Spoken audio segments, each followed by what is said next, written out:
Chicago lives up to its nickname, the Windy City. Winds of up to 90 miles an hour bring the less hardy to a standstill or use them like a Scotsman's curling stones. Alley fight between Fitz and Combs. You both get to pick 3 all-time Sox and Cubs as part of your alley fight. My number 1 draft pick is Michael Barrett. Michael Barrett, you're out of your mind. Michael Barrett, do you see that right hook? Ask AJ Brzezinski if he wants to get hit with that right hook again. You can ask AJ Brzezinski that. I will. That's such a podcast question.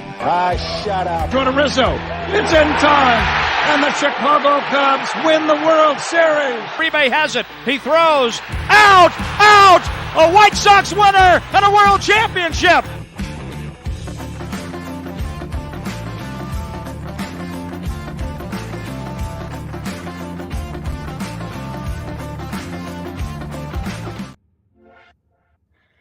And welcome to another Windy City Sports Talk. I am your host, Brandon Combs, alongside my co-host, Ryan Fitzgibbons. We have a lot to get to tonight. We're going to be talking about Northwestern, new developments in the Northwestern case. Lots of things to talk about there. We're going to talk about the Bears. Training camp's about to begin here in just under a week. We got some stuff to talk about there. They miss out on DeAndre Hopkins. Talk about that. We'll always get into some Fitz gibberish, as usual. Then we're going to talk some White Sox and some Cubs and trade deadline before we get into the stories of around the world. But if you missed any part of today's live broadcast, you can now catch us on all podcast platforms, or even if you just want to listen to us again, because we're that damn good. You can listen to us on Amazon Music, Spotify, and Pandora. We're also available on iHeartRadio. As always, make sure to click the like button, share, and subscribe to the podcast on your favorite platform. If you have any feedback for us or have something you want us to talk about or questions you want us to answer, as long as that question is Joe Montana the greatest quarterback of all time? If that is your question, John Fitzgibbons, you can just stop emailing me because I'm not going to respond anymore after the 39 emails in between us. But you can catch us at Combs and Fitz, all one word, Combs and Fitz at gmail.com. Fitzy, what is going on, buddy? Nothing much. Busy week. Lots going on. We got the trade deadline coming up. Maybe a little foreshadowing of Fitz gibberish. And, football. Not far away. What, 6 weeks around, give or take? That's going to be good news here in Chicago, right? Or is it? Well, anything could be good news here in Chicago. Jesus Christ, a wet fart at this point. Get us farther. Jesus, a stiff wind. We've got one really bad baseball team. We've got a semi-bad baseball team. And we've got a university that is going up in flames right now in the city of Chicago. Yeah. Sure is. I mean, whew. The story just won't go away, will it? It will not. It will not. I called you earlier today because I was listening to some sports talk radio, as I typically do, Bernstein and Holmes, and I was getting angry. And not angry at the story so much because, look, there's new developments in the Northwestern case. For anybody that has been following this story and maybe missed the news today, former quarterback TJ Yates spoke up about the allegations, talked about his experience with Northwestern. And to summarize kind of what he was saying in his 3 or 4 minute speech that he was given, was that the coaches were involved in the hazing. The coaches were very much involved in the sexualizing of the hazing. Which is just weird. Yes, it's weird. And I'm not talking about their sexual preference, if they like men, whatever. I don't care about that. No. It's just that's involved in hazing is right. Even if it was heterosexual, it'd be weird. Well, right. But that's what I kind of want to get into, because there's now a civil suit, right? And anytime that a civil suit comes up, in my mind, if you are not bringing this up for legal action, if you do not want these coaches per se to pay for their actions, why aren't you a part of the legal lawsuit? Because federal criminal hazing is punishable by up to 6 months to a year minimum in prison. Why do you just want to be a part of the civil suit where you're going to get some money back? And I'm not saying that you don't deserve some retribution, but my problem with this is that there were players and they said that this was a part of an ongoing culture. This was the culture. It was made acceptable. So while it was made acceptable, as heinous as it is, and as much as neither one of us would ever partake in this, and we don't condone anybody partaking in this, was it only a part of the culture when you were getting hazed? Was it not a part of the culture? Did you not feel pressure to actually do some of the hazing? Were you stuck in a part where only you got hazed, but you didn't partake in any of the other stuff as you became a sophomore, junior, and senior? You weren't just picking on the younger players. You weren't helping in a part of that culture that was made acceptable? Because if so, you're not just a victim. You are a participant in it. And don't give me, well, the coaches made us. There is not one coach. I have not heard one story yet that a coach was in there with a gun making you do things. So you cannot just play victim here. You have to play bully as well. Because unless you were only part of the actual getting hazed and you didn't partake in any of the stuff that you were doing the hazing, which I find very, very hard to believe, and I don't hear anybody talking about this. The coaches, yes, deserve to be fired. The AD needs to be suspended. The football program, I told you this earlier, Fitz, they can't play football this year. You cannot have a university go out and make money playing football this year. You just cannot do it. It's a bad look. It's not any worse than what your look is now, but it's just, you can't do it. You have to suspend your football season. You have to let everybody else figure it out, the scheduling, the NCAA, everything else that needs to happen. You let them figure it out. But the players cannot be looked at as just victims, because they were hazing. The players were the ones doing it. This wasn't coaches in the line soaping up in the shower. It was players. So and they're not in high school. This isn't a high school story. Yes. They're getting thrown in the mud or whatever. These are grown men. You're talking about fine. 9 guys would come up from behind and they would put you in a doggy style position, as it was worded. 9 guys would come up from behind and they would do this to you, and they would take you down, and some of them would dry hump, do whatever they had to do, whatever weird stuff you guys were doing. Then they would do it. That part, yes, you can't get out of that. But don't tell me that you weren't a part of it on the other end of it, because you said yourself this was a culture that was made to seem acceptable. I find it very hard to believe you were only on one end of that culture. Very hard to believe. What do you think, Fitz? I do agree with that. I mean, I don't think players are accountable. I don't think the athletes are accountable in a lot of situations. Like I referred to the Astros last week. There's many instances. I mean, we even talked about Ray Lewis. Yeah. And what happened with him and his, role in that murder.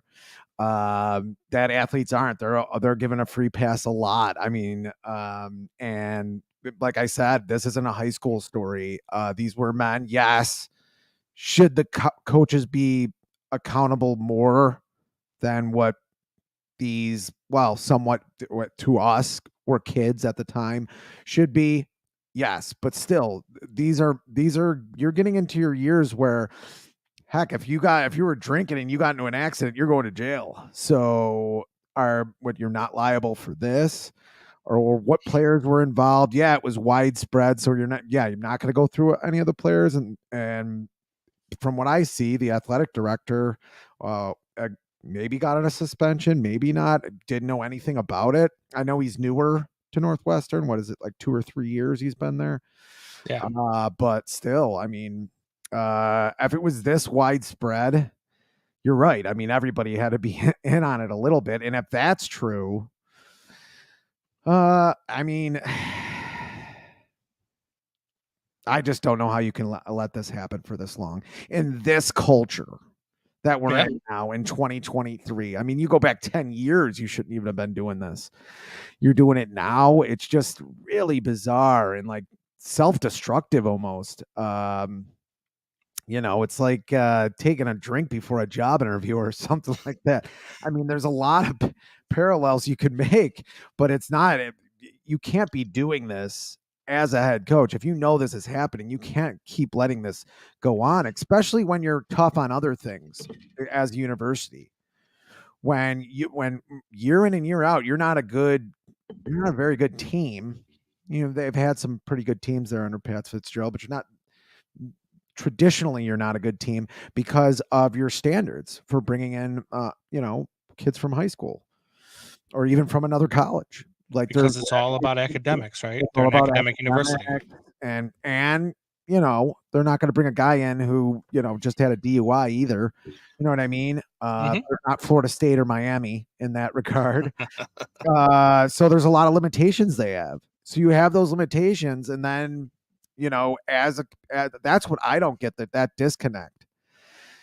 I mean, as a coach, you were at that university, you played there during one of their heydays, and then coach there, assistant coach there, and then was the coach there, and you allow this to happen. Yeah, you deserve to get fired, but I do at the same time agree with you that some players have to be held accountable. And if you're coming forward as a player that was there for 4 years, 3 years, what was going on with you? You weren't doing anything. You're a starter on the football team and nothing was happening. You never were involved in this before. I mean, I think there's a lot more to the story. I think we're just seeing the tip of the iceberg, and there's other people that are going to come forward to be like, that guy's full of shit. That guy, it's getting really ugly. Like, now that there's stuff, Corey Wooten came forward earlier in the week or late in the week last week saying that there wasn't anything when he was there. Corey Wooten famously ended Brett Favre's career. Yay. I thought he'd be good, but edge rushing, it's a tough position. But anyway, said that nothing was happening there. Loved the years he was there. Like I said, I know personally said loved the time he was there. Was there for 4 years, graduated from Northwestern, played on the football team, was never a starter, but none of this ever happened. Was there people, they're guys in a locker room. So obviously there's something going on. I don't know. When I think of hazing in a negative sense, I think of organized violence or in this case, inexplicable. Why would men get together, by the way? I didn't finish this question. Why, when men get together in a locker room or like in prison, does it always have to get sexual? Well, look, we're not as far from monkeys as we think we are. Right. And I mean, look, it's we could go down that rabbit hole, but I'd rather not. This is a sports show. Face turning red? No, it is not. We are. I like to play devil's advocate a lot. You know what I mean? Like, I like to look at things from both sides of the fence. And I know that one of the lawyers today said there is no two sides to this story. It's only one-sided. It happened and blah, blah, blah.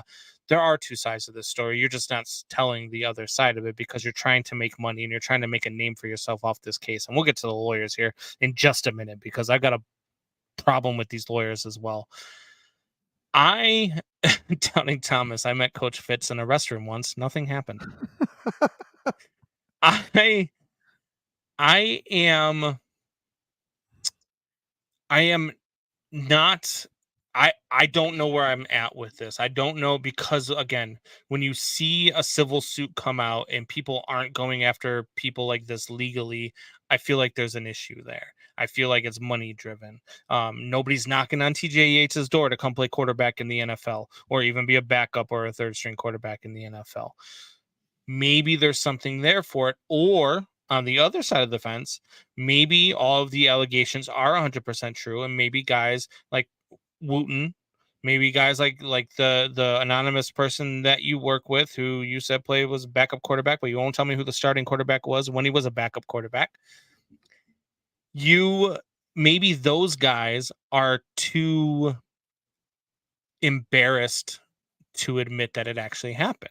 Maybe it did happen, and maybe they just don't want any part of this. Maybe they don't want their lives to be out in the open. Maybe they don't want anybody to know that, yeah, hey, look, this stuff happened, and unfortunately I was part of it. Whether I was a victim of it, or whether I was on both sides of it, or whether I was just, the one doing the hazing. Whatever the case is, the biggest thing that I have with this new civil suit and with these players coming forward is I want to hear the whole story. I want to, yes, if you got hazed and it was against your will and something happened to you, I'm with you. Get every penny that you can. Hopefully they do everything to the fullest extent of the law. But tell me about the part where you were involved in the hazing.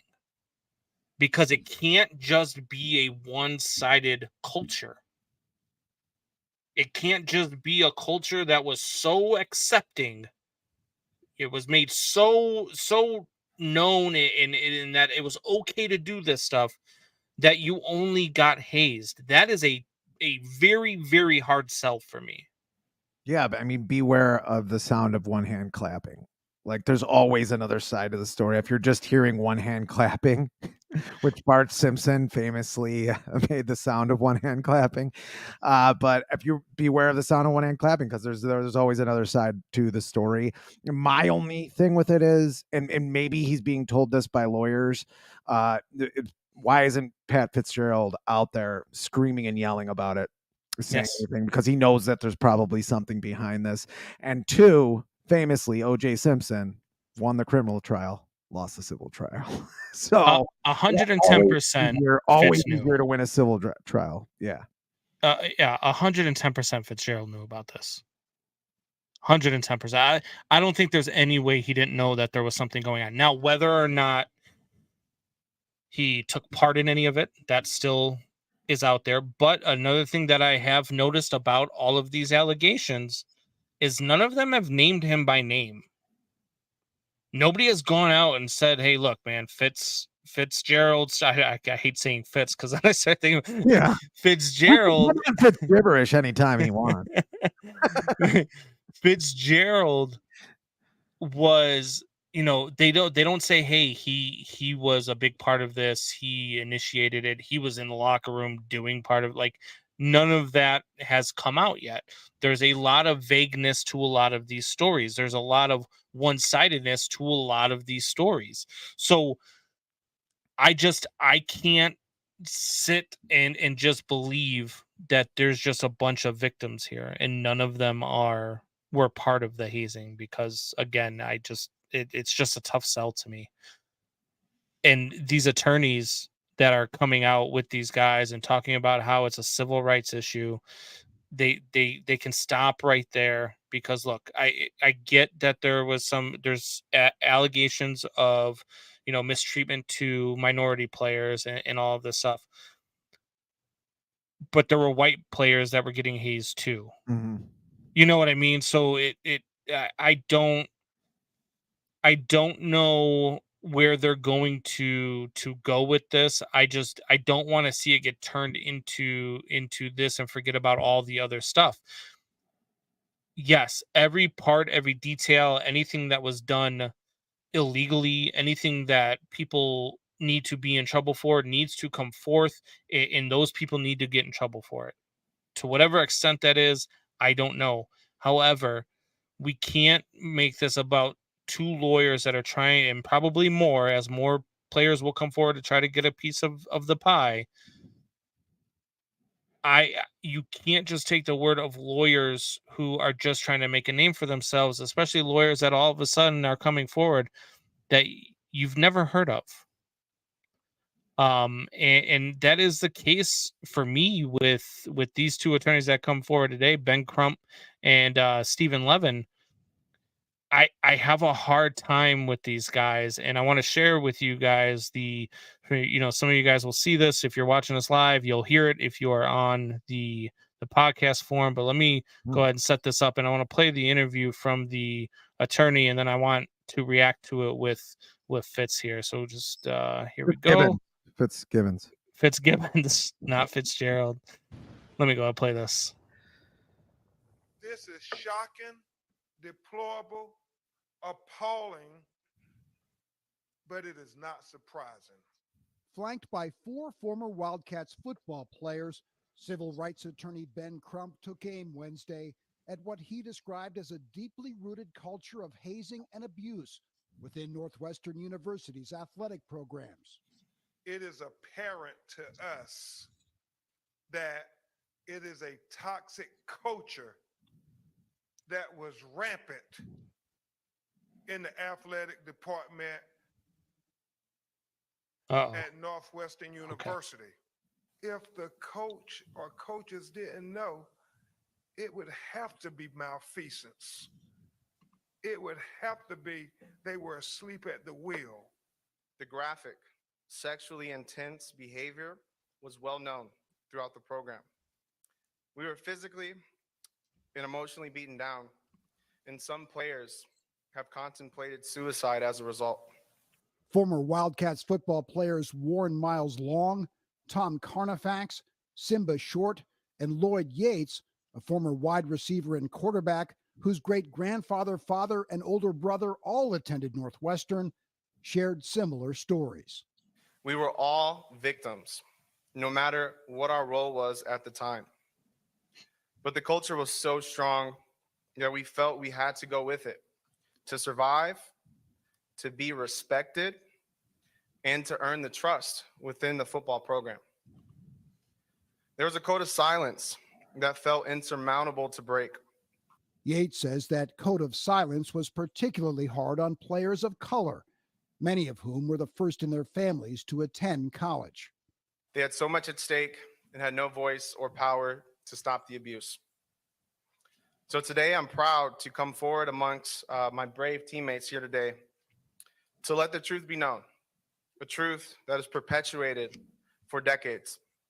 2 former Northwestern football players have already sued their former school, naming several school officials and former Wildcats head coach Pat Fitzgerald as defendants. Fitzgerald has denied any knowledge of the hazing. Crump said Wednesday his law firm alone represents 15 former Northwestern athletes, but has heard from more than 50 who've reached out with similar allegations. Crump's co-counsel Steve Levin says they'll file a lawsuit shortly on behalf of those players, some of whom were minors when the hazing allegedly occurred. For ESPN, I'm John Barr. All right, so I don't know. You take that into account. It didn't really show the part that I really wanted it to show, which is where every time that this lawyer who is supposed to be, representing these players couldn't even pronounce the word ask. Drives me up a wall, man.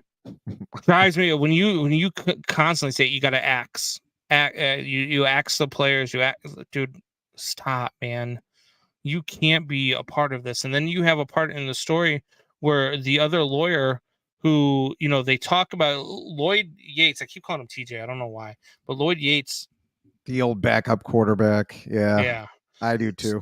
It's from the Texans. So he talks about how the coaches had a part in it. However, both lawyers say if the coaches didn't know, he said malfeasance. I think he meant malpractice. I don't. Or malfeasance. Yeah, I don't know. But that's the thing. Like, you're not like articulating yourself the way that you should if you are a lawyer. And you have the other end of it here who says, the other lawyer, Levin, says everyone hears the expression. There are 2 sides to every story. There are not 2 sides to this story. There's only one side. The behavior occurred. It was deplorable and demeaning. It was widespread. And there's no way people at the very least should have known. What do you mean there's no way people at the very least should have known? You mean shouldn't have known? You think, like, you're telling me on one end, you're telling me that they should have known. The players that you're representing are telling me that they did know. As a matter of fact, they knew so much that they were taking part in it. So which one is it? I don't get some of this stuff that is being said is just not adding up to me. And I'm not saying that this stuff didn't happen, because to me, it's clear that something was going on there. I don't ever, and I probably will never believe that players were only on one side of the hazing. There might have been a couple that were only on one side of the hazing that never made it to, whatever, they wilted, or they just didn't want to be a part of it, so they left the team, whatever the case was. There may be some players that were only one part of it. But when you were a starting wide receiver and quarterback on a football team for 3 or 4 years, I believe, with Lloyd Yates, you're not just the one getting hazed. You'll never get me to believe that. Maybe as a sophomore, maybe as a freshman, but as a junior and a senior, there's no way you weren't participating in it. And to say that that makes you a victim, to me, I'm sorry, but it doesn't. It makes you the aggressor at the same time. You were okay. You can't just say it was bad when I was getting hazed, but when I was doing the hazing, let's not talk about that part. You can't do that. And the lawyers that you have representing you aren't doing you any favors right now. They're like Donald Trump when they were in office. You just need to tell them to shut the fuck up, because they're not doing you any favors. Andy said that you had to participate. Yeah. So what does that mean? That you were participating in it, and now to be respected. Yeah, but if he was participating, what side were you participating in? That did not sound like the participation was just right being hazed. Exactly. And I'm sorry, but being respected and being liked on a football team, if that means I have to get dry humped from behind by other teammates, I'm sorry, but I don't need to be respected that badly. No. I don't need to be liked that badly. I don't need to be a part of your program that badly. It's just really weird too, and kind of messy and all of it. It's almost like a family fight in the middle of like a Denny's or something. The America being Denny's. I like that analogy. And I can't believe this Pat Fitzgerald was this dumb to have this keep going on, though. I mean, I keep coming back to that. I mean, even last week when we didn't even know this much, it was like, how could you have any hazing going on? I guess you can't stop it all. I mean, it's a locker room. In the end, people are going to make fun of each other and mess around with each other. It's going to happen. But look, I've got a dark sense of humor. You know what I mean? Like, I can joke around about just about anything. And I've got a couple of friends who have the same type of sense of humor. I mean, we've made some really bad jokes and really bad remarks, but we do it amongst each other and amongst friends. And we would never, openly try to offend anybody or try to hurt somebody's feelings. But you do it in a sense where you've got to know your room, your team. Like, as a manager and being a part of, in construction, I mean, we say some harsh things to one another. We joke around, but we know the room, right? And there's a certain line with my guys who I manage that I allow them to go to. And when they get to crossing a line, I have a conversation with them and I don't let it continue to go.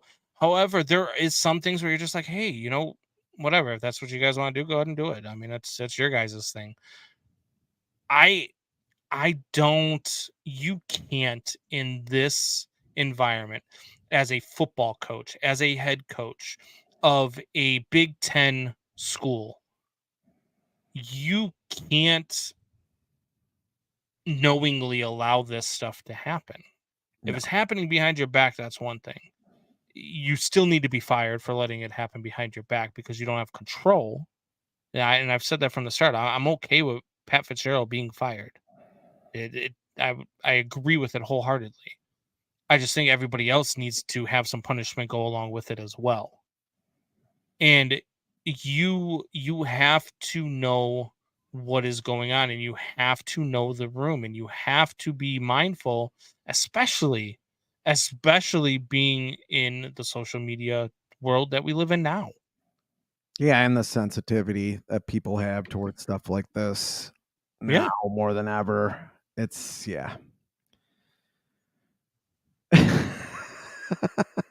Doubting Thomas says Coach Fitz is Ryan's second You cousin. must be talking about some other Ryan. Ryan Field. Did you go to Northwestern, Ryan? No. Oh, okay. They're supposed to be building a new stadium. I don't think They can't happen. No, you have to, and this is one thing I did agree with Bernstein when he said it today. There are 3 things you have to do right now if you're Northwestern. You have to suspend your AD, you have to suspend your football season, and you have to suspend the $800,000, $800 million freaking new stadium that you're talking about in Evanston. Those 3 things you can't have the AD continue. You can't have your football season go on, and you can't continue to move forward with building the stadium. And I know Penn State did it when they were going through all their allegations, and the child sex stuff that was going on there is a lot worse than what's going on here. Yeah. But in the grand scheme of things, you do have to look at the business aspect of it. And from a business aspect of things, Penn State was a team that is a school and a team that is built on its football team. That is not Northwestern. Northwestern is built on its academics, its medical program. It's so many other things go into Northwestern. Football is probably the worst of all of them. Especially with the team, they haven't been relevant in years. You have to set a precedent. You have to you have to hold the players accountable too. I'm sorry, but you do. You have to take a stand. You have to say, you know what, you're right. Football season's suspended. AD is suspended. And we're not talking about the stadium, but the players, I want everybody that took part in the hazing, I want their names on a list too. Because you might be in the civil suit, but you also might be spending 6 months to a year in prison for criminal hazing. And then watch how quickly all of these lawsuits go away. Watch how quickly this story gets buried. Once people start actually talking about the other side of things, which is something nobody in any media market is doing right now. They're only talking about the players and the players being victimized. And I'm sorry, but that's not, you can't just do that. The law doesn't only work when it benefits you. It needs to work to the full extent of the law. Yeah, I mean, I would just think the only thing from the lawyer's side is they were being supervised. They're under a supervisors, they're pushing them as supervisors, and that's why they did it. And then it points towards, well, was anything criminal? Did anything criminal happen? I mean, I guess hazing is criminal if it goes to a certain extent. I mean, if you're just telling a guy that he sucks at football, that doesn't sound criminal to me, but no, but it's criminal when it becomes rape. Yeah. I mean, if that is what happened, I mean, being held down and being dry humped is I mean, it's a form of rape. Yeah. And it's sexual, it's sexual assault. And yeah, that's probably more near sexual assault. Yeah. Yeah, but you've got to be punished for the actions. If you were only on the one end of it, by all means, get everything that you can out of it. But if you were on both ends of it, you probably should stop pushing so hard. Yeah. Mr. Yates. Yeah, I mean, because it sounds like that you had to participate. That he didn't quantify. He didn't say, yeah, well, I was on one side, but not the other. Yeah. No, it's just a mess. It is. It's ridiculous right now. It's a ridiculous mess right now.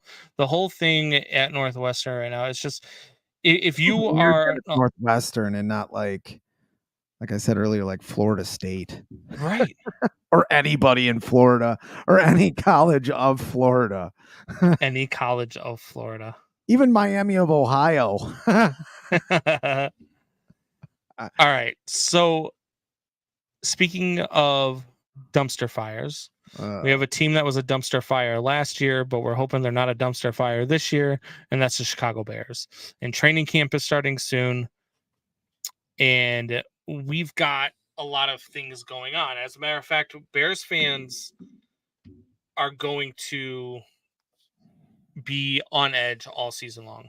If you like myself, like I'm a Bears fan. I love the Bears. I want them to win so badly. And I know Fitz, you are a big Bears fan. Your whole family, you guys all get together. You guys do Bears get-togethers for the games. So Yeah. I know that we're both Bears fans. Both of us can also look at it objectively too, and we can sit back and we can laugh at some of these idiots. Like one who called into a radio station today and said, if the Bears lose week 1 to the Packers at home, they should fire Eberflus before week 2.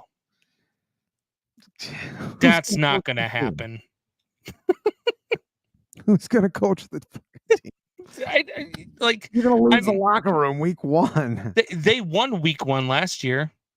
Yeah, they did. And they won 3 total.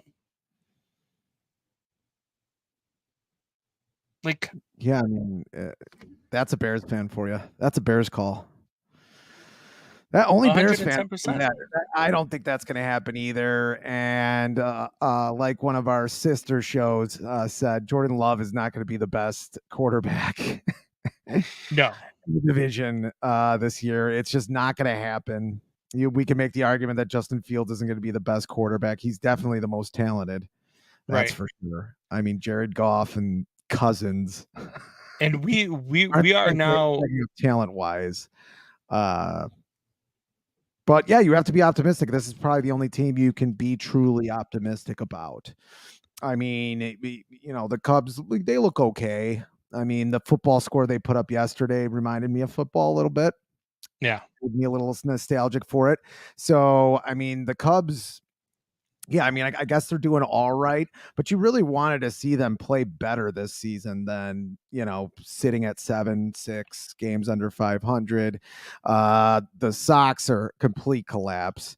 The Bulls, come on now, please. The Hawks still, they're I don't think they're a playoff team this year. Maybe they'll do something exciting, but I don't see them going very far. I do see some growth there.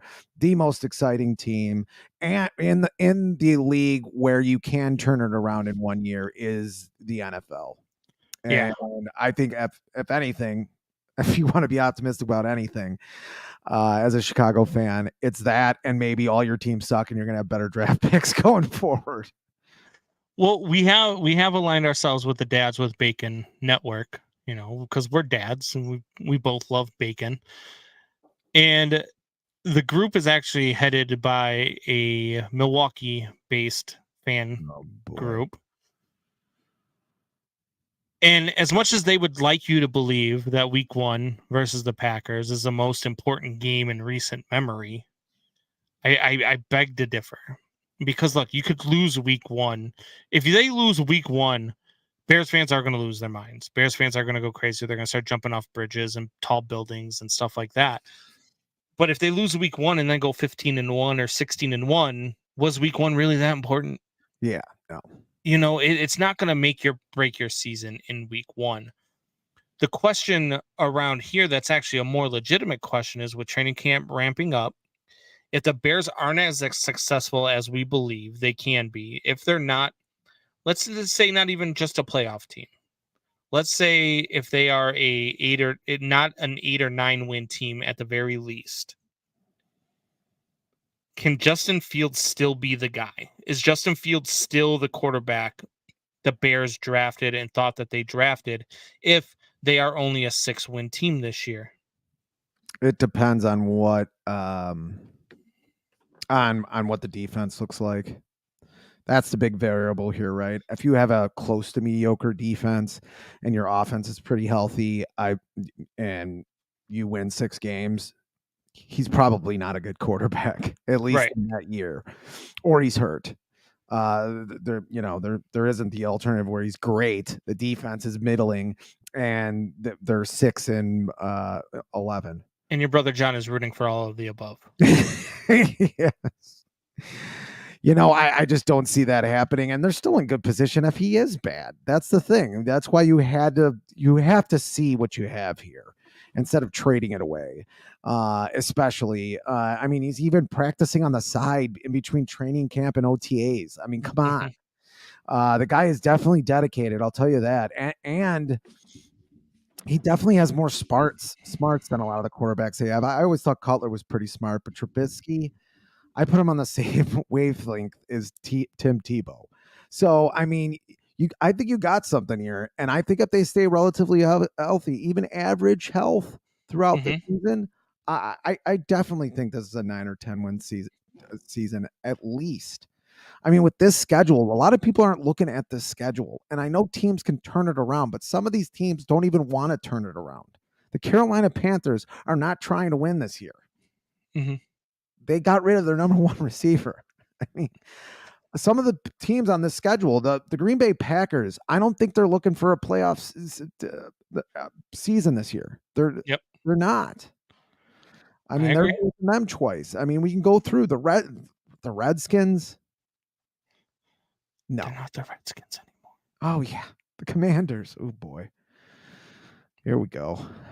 The Washington NRA. I'm going to get a lot of hate mail for that. The Commanders. Just look at some people, some of the teams on their schedule. They're not even really trying to win this year. Some of them aren't bottoming out. They would like to have decent seasons, but I don't think they're going to be competitive this season. They have a lot of wins on the schedule. They really do. And there's nobody in the division that should be, killing. That should be granted. If Justin Fields is standing on two legs, that should cremate the Bears. They shouldn't lose big to any of these teams. They really, except for maybe one of the Packers games, they really didn't get cremated by any of those teams. I have to agree with you. But if they're a 6-win team and they're relatively healthy and he's healthy throughout the year, he probably had a worse season than he had this past season, I would think. Yeah, I don't believe they have to be successful for Justin Fields to progress. They weren't successful last year and Justin Fields progressed. If I told you, they were, I don't know, let's say 6-11. They were 6-11 and Justin Fields, they lost out of their 11 losses, they lost 8 of them by 1 score. And in those 8 losses, they scored 20 plus points. Justin Fields probably still progressed. Justin Fields probably still was a good quarterback. Justin Fields was probably still doing those things. If he's still throwing for, 3,000 yards and, running for 600-700 yards, doing all the things that you saw him do last year, plus being able to throw the ball now, they could still be a 6-11 team and Justin Fields could still be the guy. You know what I mean? I just don't see that happening. I'm with you. I believe I'm on the train of 10 to 12 wins for this team. I think this team is much improved. I don't believe they were as bad as they were last year because of the tanking. I think they got to 3-4 and they were just like, hey, look, well, what if we didn't win another game this year? And they went out a couple times. You could tell that they were definitely tanking. And so that one Packer game. Oh God. They ran the ball 3 times in a row, or the Atlanta game. Yeah, when they were just destroying, when Justin Fields was doing whatever he wanted to that Green Bay defense in the first half, and then they're like, no, handoff in the second. And you could just see every time they would show the Aaron Rodgers on the sidelines, and he would just smile because he knew what they were doing. And he knew they were going to come back and do it again. And he knew all the talk was going to be like, oh, Rodgers does it to the Bears again. Well, no, the Bears did it to themselves. The Bears pulled a Northwestern and then they had 9 guys hold them down while somebody butt fucked them. Like the Bears. Who's down? The Bears. Who's down? No such thing. the Bears are that team last year, but I do believe that you can show some progression. I do believe that the Bears can be a Justin Fields can have a successful season even if the Bears don't have a successful season. Yeah, I mean, it's happened before to a lot of teams that had good quarterback play and weren't that good. I mean, look at Dan Marino's entire career, except for his first couple of seasons. Yeah. I mean, he had some good seasons in there where he was on some terrible teams, terrible defensive teams, no running back. And back then, if you didn't run the ball, you weren't that good. I mean, you can almost get away with it now. Yeah, I guess it could happen. I just don't see. I mean, even if he has a carbon copy year, I don't see how they're, not a 7 or 8 win team. Even with a carbon copy year. I mean, if you forget, he had 1,200 yards of rushing. Yeah. He had 8 touchdowns rushing. Yeah, 25 altogether. I mean, and 11 interceptions with 25 touchdowns is a little much, but I mean, still, even with that showing. How many of those went off tipped hands from wide receivers or a pass interference call that was missed that led to an interception? That happened a couple times last year too. He still threw 17 touchdowns passing last year with a depleted wide receiving core, no offensive line. Well, he had an offensive line, but they made him run for his life every damn week. And I know people, they had a top 15 offensive line ranked at the end of the year last year. Yeah, you know why? Because Justin Fields kept plays alive and kept them in games. Because he was using his legs to get away from all the pressure that the offensive line was letting through. So sometimes the offensive line could get made look better by a good offense. And that's where I think that the Bears are this year. I think they're going to have a better offense. The offensive line is going to look better. I think that the defense will be fine. I do believe they're going to go out and get a defensive end, even though they haven't spent any money yet. I'm just hoping that they were waiting for the end of all of this, the franchise tag deadline, which was yesterday. And then I'm hoping they're going to go out and they're going to spend some money and they're going to get an edge rusher and they're going to get a couple little small pieces that they have left to fill. And we're going to do this damn thing. And I think they're going to be an 11 or 12 win team. Shannon Cecil Trust says Justin Fields is a bit full of himself. I sure hope so. At quarterback, if you're not full of yourself, I mean, at least a little bit. I mean, you have to be a team player, right? I just don't understand. What do you mean? I've heard the kid just be humble. He's confident. He's still confident in his abilities and what he can do. She might mean that. He is one of only 30 people in the world right now that can say that they are a starter in the NFL, starting quarterback in the NFL. Yeah. You know what I mean? So yeah, you should have some confidence for sure. I would hope he does. And with his demeanor, he does. But you don't want a guy going into, any given Sunday, Jamie Foxx territory. Well, right. But I'm saying he's not. I don't think he's out there saying that he's a top 10 quarterback right now or anything like that. I still think, he's not going to go out there and talk about Patrick Mahomes and say Pat who, like some other players are doing right now, going back and forth. Like yeah. Well, yeah. It's a Joe Burrow versus Pat Mahomes thing, and both wide receivers are having each other's backs and their quarterbacks' backs, and it's just been a thing. But I like Justin Fields. I like his demeanor. I like the way that he handles himself. I like the way that you can tell he wants to be better. He does not like to lose, and I love that about Justin Fields. And so that's for me. That to me, I mean, if that's him being full of himself, I'm all for it. And he's able to climb out of whatever mask people put on when they're in the media, in front of the media, or doing a job like that's in the spotlight all the time. He's able to be comfortable enough to jump out of himself. And I've said this before, that interview when he was talking about, I'm sick of being close, sick and tired of being close. And a lot of the interviews that he's had since then, a lot of the press junkets he's been on, he's not a 110% and all that. He's that too. Yeah. Just from being in a locker room his whole life. But you'll get some originality out of him sometimes, some uniqueness out of him sometimes, and I think that transfers onto the field a little bit, for sure. Did they miss out on DeAndre Hopkins? I would have liked them to get him. I mean, wide receivers are very injury prone, as we know, and volatile too. Especially Mooney. You take Mooney out of here. Is Tyler Scott good? He looks like they might have got a good pick there. But who's behind all that? Right. Your boy EQ St. Brown. Pettis? It's not my guy. Rock Hands? I mean, who's behind all that? Yeah, I mean, boy, he would have looked good. 13 mil a year. They are being a little stingy salary cap wise. Because I know people are like, oh, they're stingy. And you could say that by never getting a coach that ever coached before. By never getting a coach that ever coached before, that ever had coached before. Barely ever.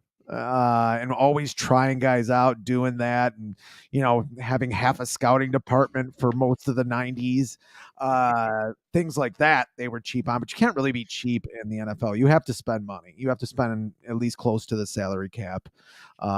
You could save some years, but you do get penalized. I forgot what it's called. You have to spend close to the salary cap, like you do. But they're being stingy with the salary cap and their future salary cap. I might have to sign a QB soon, or at least thinks he might have to. And I think with the wide receiving core, and this is why I don't think that they missed out on DeAndre Hopkins. I think you told DJ Moore he was going to be your number one. I think you've got a really good number two in Chase Claypool, and finally Darnell Mooney being in the slot where he belongs is going to make you a dynamic team. Now, if anybody gets hurt, I do know that they are still, for whatever reason, high on Velus Jones. And they do like Equanimous St. Brown. But I think the quietest signing of the offseason that nobody's really talking about is the way they beefed up at tight end with Robert Tonyan. Now, it's not going to set the world on fire. He's not going to have 30 touchdown catches this year. He's not going to be, the best tight end in the NFL.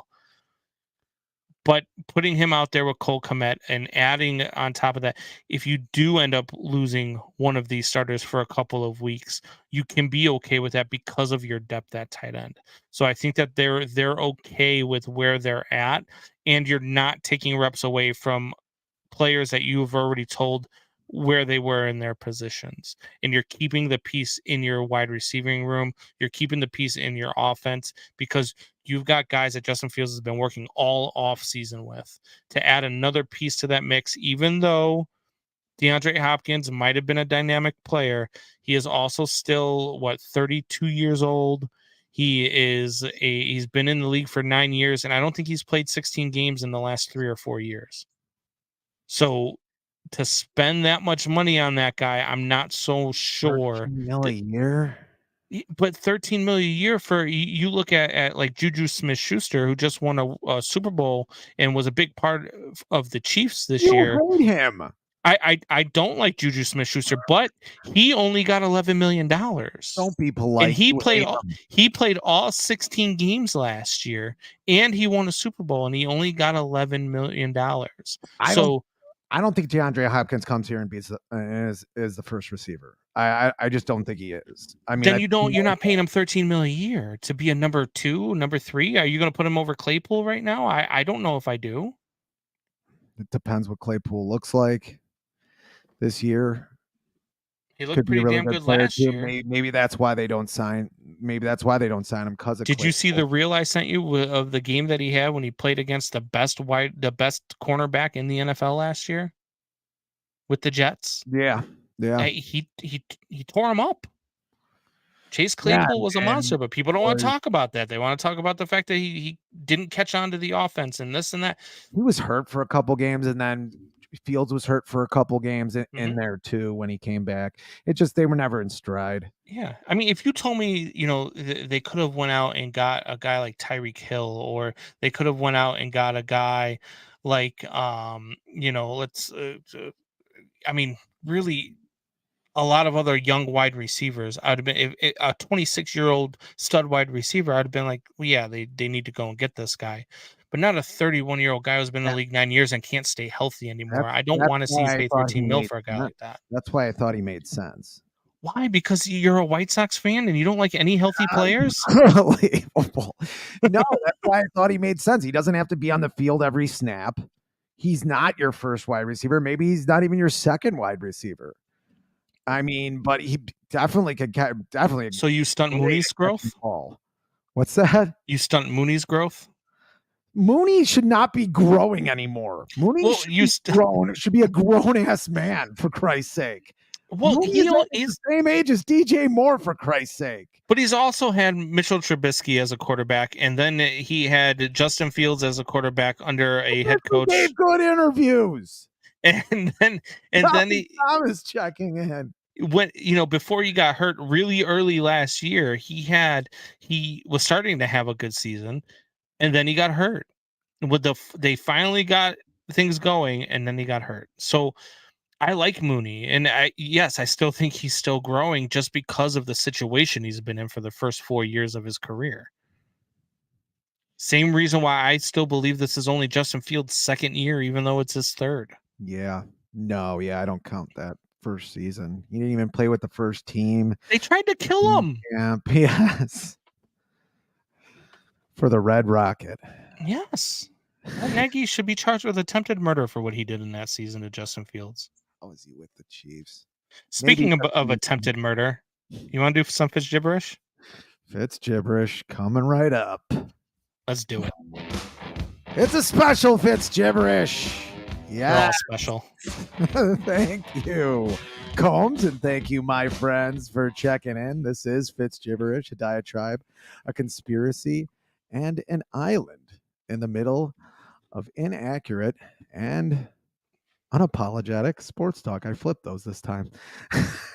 As my buddy Combs over here holds on to the Cubs playoff chance so hard his knuckles are turning as white as Richard Pryor's nostrils circa 1975, or really any time in the 70s, I thought it would be time to talk about the best trade deadline in sports. Yes, the best trade deadline in sports is baseball. With the deadline just 12 days away, your Uncle Fitzy is going to do a little seller or buyers, or maybe a mix of both. Is it because baseball is the only one that actually utilizes its trade deadline? Yeah. Yes, exactly. With hard salary caps in the other sports, that's one of the big reasons why. But we digress. Let's start in the AL East, where the worst team in the division is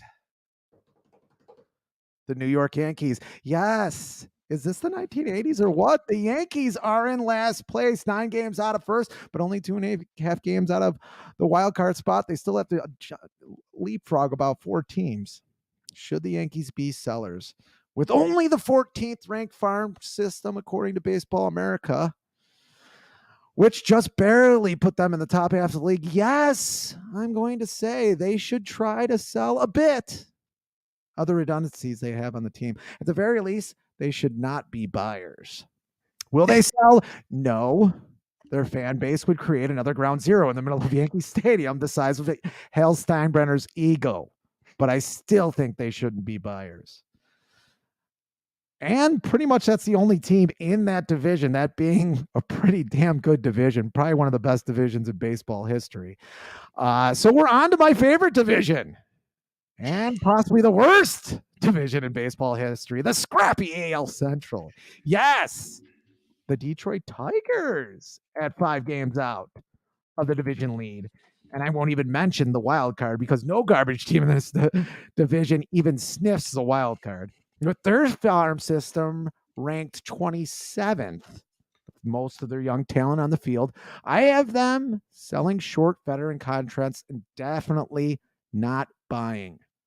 That brings us to the Chicago White Sox. We talked about this a little bit before the show. The Chicago White Sox are now 9 games out of first? I wrote this yesterday. They were 8.5 games then. But anyway, the Sox should sell. I don't think anybody on this team should be untouchable. Combs might disagree with me. I didn't even write anything about the White Sox. I'm ad-libbing it here, Combs. Oh God. Because the White Sox are terrible. It's one of the biggest collapses in Chicago sports histories. I can't think of a worse one. Maybe when Dicka lost his job. I don't even know. Maybe the 69 Cubs, I guess. That team, I don't even know if that team was good. So yes, sell Sox. KC, we don't have to talk about them. Sell. 27-68. Come on now, KC. We should really pick up one of their coaches after the season to manage the team. Every team in the AL Central should sell. Yeah, pretty much. But the Twins in Cleveland, come on. Keep it in there. The Cleveland has some good pitching. Maybe they get hot in the playoffs. All right. Well, sell and get prospects, because then even still, somebody's still going to have to win the division. True. They could be 10 games under and win. In the West, Seattle is 4.5 games out of the wild card. They can stay pat. Definitely not buy at this point. Don't have to really be sellers. They don't have a whole lot to sell on that team. And Oakland has nothing left to sell at all. And Anaheim, it's kind of hard for me to say not to sell at this point. I mean, every season, they're pretty much the same team. They start out like a house on fire, and all of a sudden, they're 9 games out of first place, bit out of the wild card. I don't know. You got one of the best players in the league. Maybe you get a boatload for him, and you buy him next season if you can. Now, over to the NL East, the New York Mets, sell. I don't care. They almost blew a 7-run lead to the White Sox yesterday. I don't care where they are. They're 8 games out of first, 8.5 games out of the wild card. Or I'm sorry, 18.5 games out of the division. They're 8.5 out of the wild card. And they don't look any good. Stephen Cohen was the talk of baseball when he was going to buy everybody and send players' salaries through the roof. This is baseball, Steve. It's hard. You can't throw money at your issues like a cocktail waitress getting a cheater gift basket while walking out the door. Washington, worst team in the division. Sell. On to the NL Central. Combs, ears perked up, didn't they?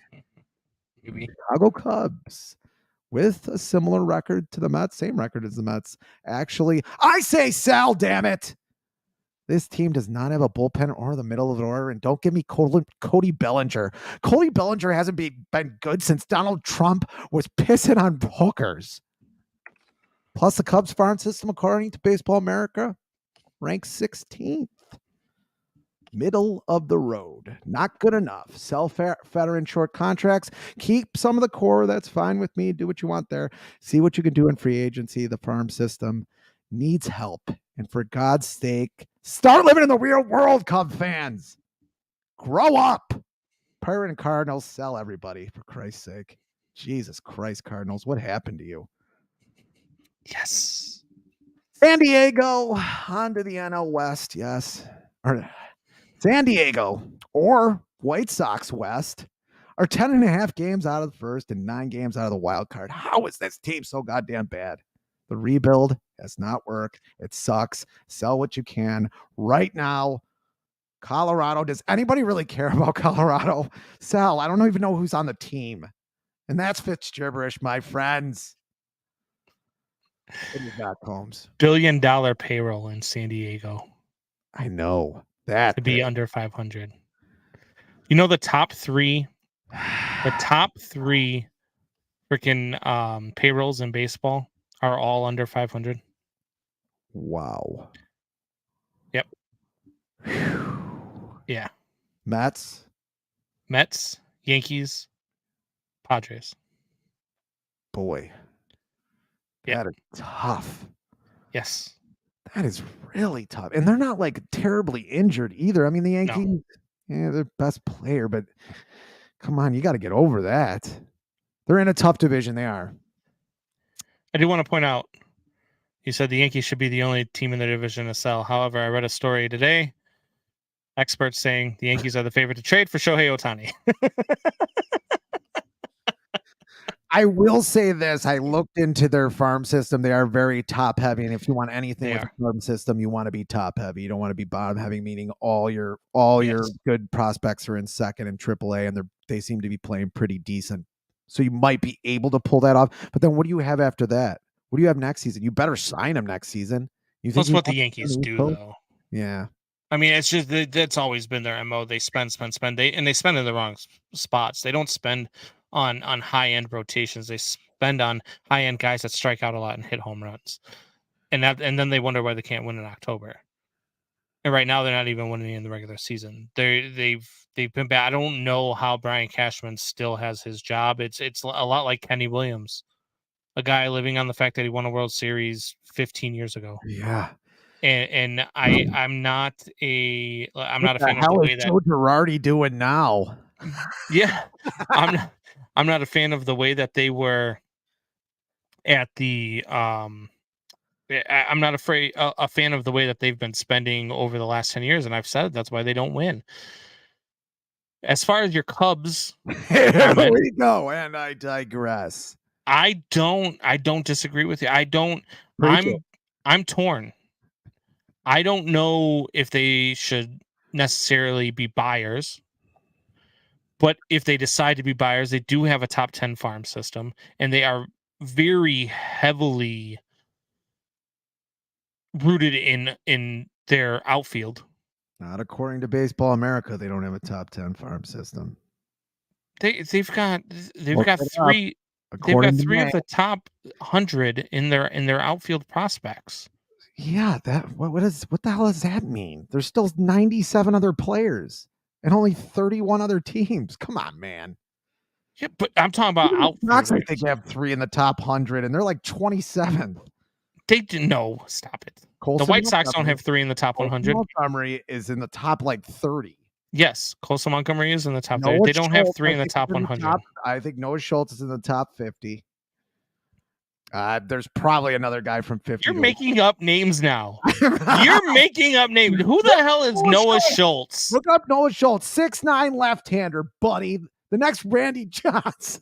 the next Randy Johnson. No, he's more like the next Chris Sale, a guy who's going to get injured a lot as a White Sox, and then he's going to get traded to the Boston Red Sox and help them win a World Series for Yoan Moncada.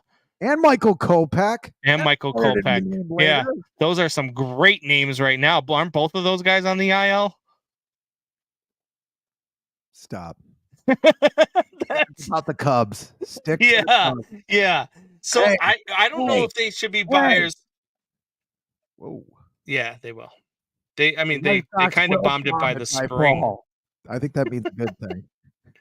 I don't know if the Cubs should be buyers. I don't know if they should be sellers. I think that I'm kind of okay if they just stand pat. I'm okay if they trade Marcus Stroman because you've got guys. I've said it before. I don't know why Ben Brown isn't up in the major leagues yet throwing. The guy has over 130 or 140 strikeouts now in the minor leagues. Why not? Bring up a guy. Let's see what he can do. Why not? And if you lose this division, you're not going anywhere in the playoffs. You are not going to win a series versus the Atlanta Braves. You're not going to win a series versus, a lot of, especially if you trade Marcus Stroman, because now your top 3 just becomes a top 2, and you don't know if you can really trust, Steele to do it in the playoffs. You can trust Hendricks to do it in the playoffs because he did it through a game, but you don't know if he's going to be healthy enough when you get there. He's had some ugly games of late. Yes. I mean, he's pitching tonight. It's a 1-1 game, but they're also playing against the Nationals. You know what I mean? So, like, I'm on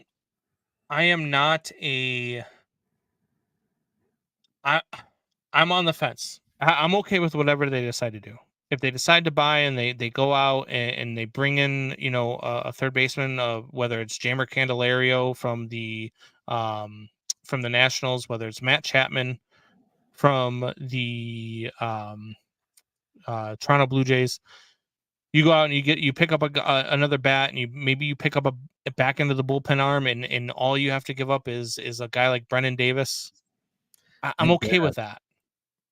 When I was researching Jed Hoyers, they were saying that, they still got a shot in the division.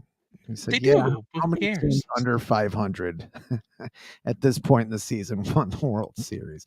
There's not many. There just isn't. You talking about like the Washington Nationals, maybe 2019? About it. Yeah, but And a you couple of other can't. teams. You can't like and God, I love Jed Hoyer because of what he meant to the 2016 team, and I love everything about that team. But I hate listening to him talk lately. When you know, first it started with he didn't really come out with the biblical proportions thing, but No, you that's you start talking about, I really like the model of the Tampa Bay Rays when you are in the third largest market in the country. Or you start talking about, I really, we have a chance to win this division.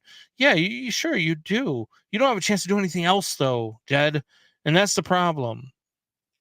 Okay? Because look, Cubs fans are not okay with just being middle of the road anymore.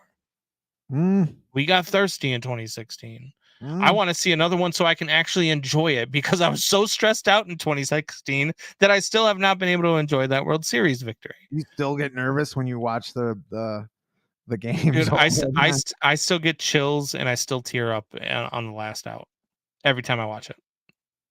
Every time. You think maybe Rizzo's gonna bobble that ball coming to first? Every time I watch Bryant slip, maybe Bryant's gonna throw it in the stands. Every time I watch Bryant slip, I'm like, "Fuck, we just lost." I can't help it, but I do. I get chills still watching that 2016 World Series. But that's what I'm saying. You don't have a chance to win as you're constructed right now. So if you stand pat and try to win the division, cool. If you become a buyer to try to do a little bit more to win the division, but you can't just go out and get a third baseman. You have to go out and maybe try to get a left-handed power hitting third baseman, or you have to go out and you have to get. I mean, even if you do get that power hitting, you still have to. You have no choice but to go get back into a bullpen help. You have to. I mean, you need a closer. You need a setup man. You don't have either of those.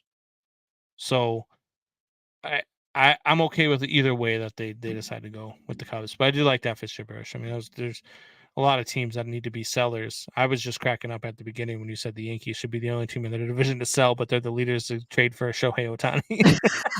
That's the Yankees. That's why I said they have to almost buy with their fan base and just their mentality. Two things. I think you want the Cubs to buy because you're a fan. I always want them to buy. I want them to be relevant. Leaning that way. Two, I think this trade deadline comes on too soon. With all the wild card teams there are, there's only 60 days left in the season. Even talk yourself into the, let's say the Sox win yesterday. They're 3 of 4 to start the second half, or the quote unquote second half of the season. You could talk yourself into making them, wait, stay pat, don't sell yet. I mean, there's so many teams that don't want to sell. There's not enough sellers by this time. There's a little bit more separation this year than there are in other years, but I don't know. I think the trade deadline should be mid-August. No, give these guys more time. It's too late. You can't. 6 weeks till the end of the season. Yes, but come on, Shohei Ohtani. It's in the right time. Square. The White Sox could have been 3 or 4 to start the second half, like it meant something to this team. I'm just saying they got lucky. The Atlanta Braves fell asleep for a weekend. They were still hungover because half of their team was in the All-Star game, and so they were still hungover.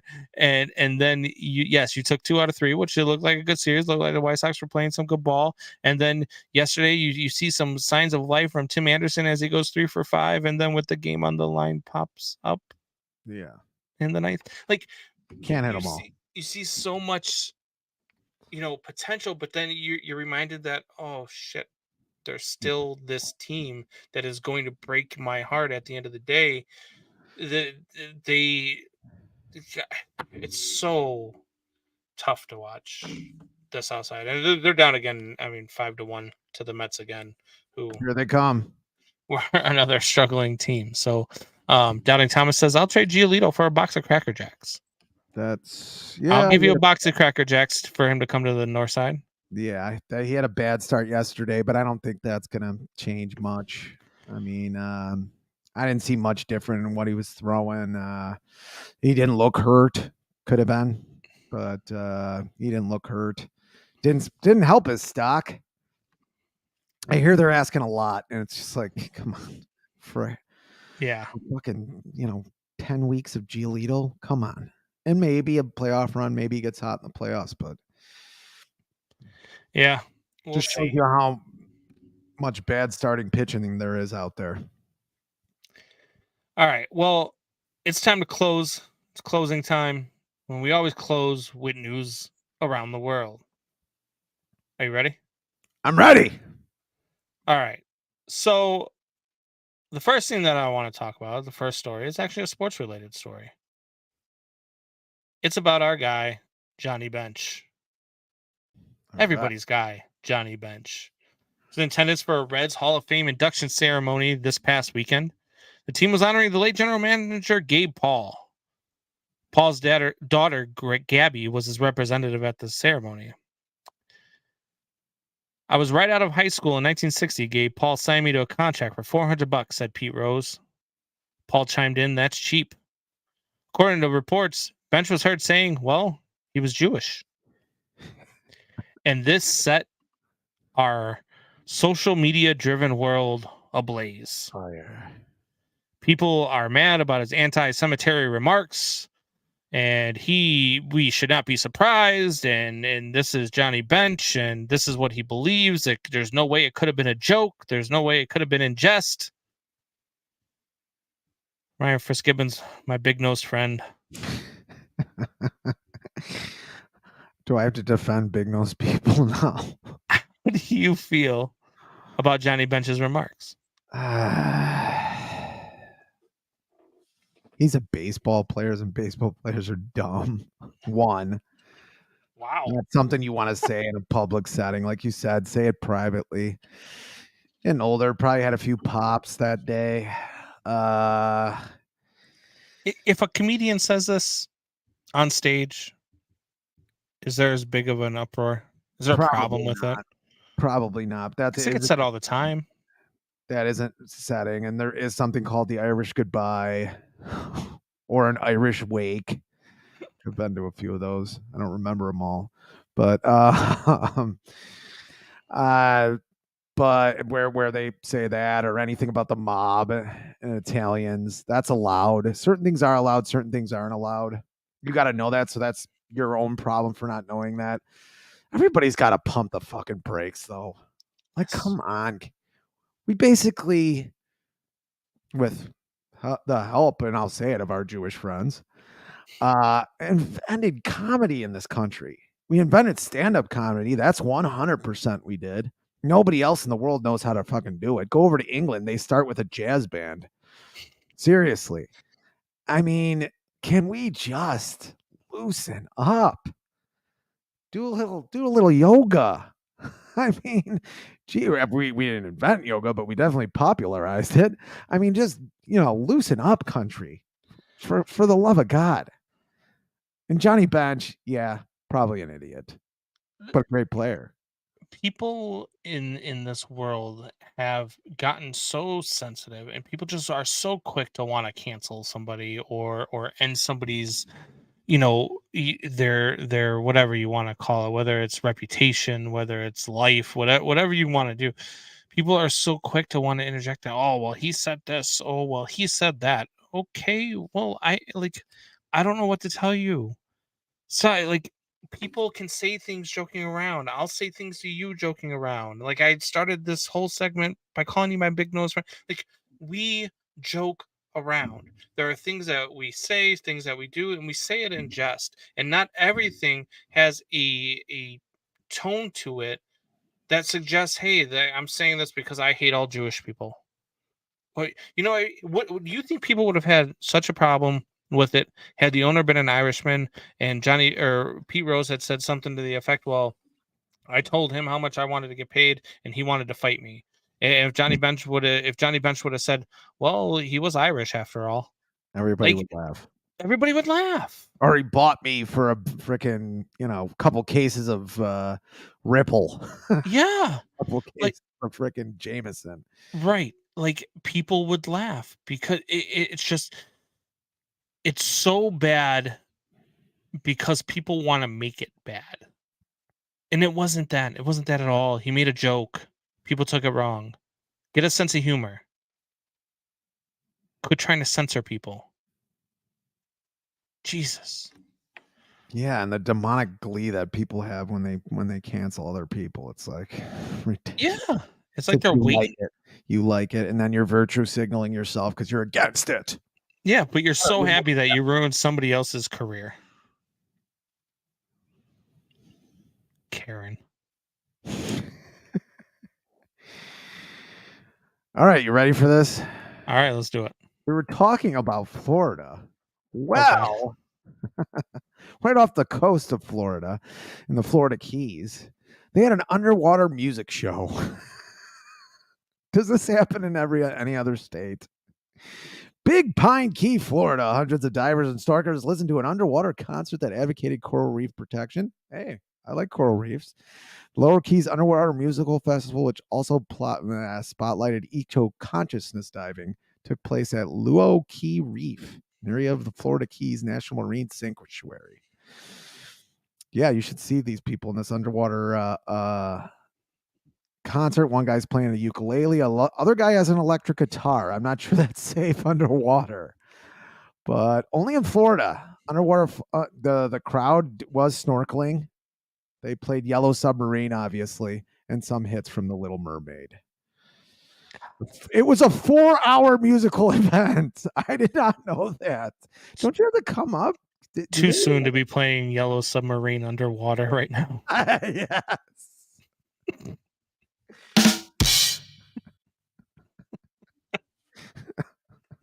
Unbelievable. People lost their lives, sir. Bad taste.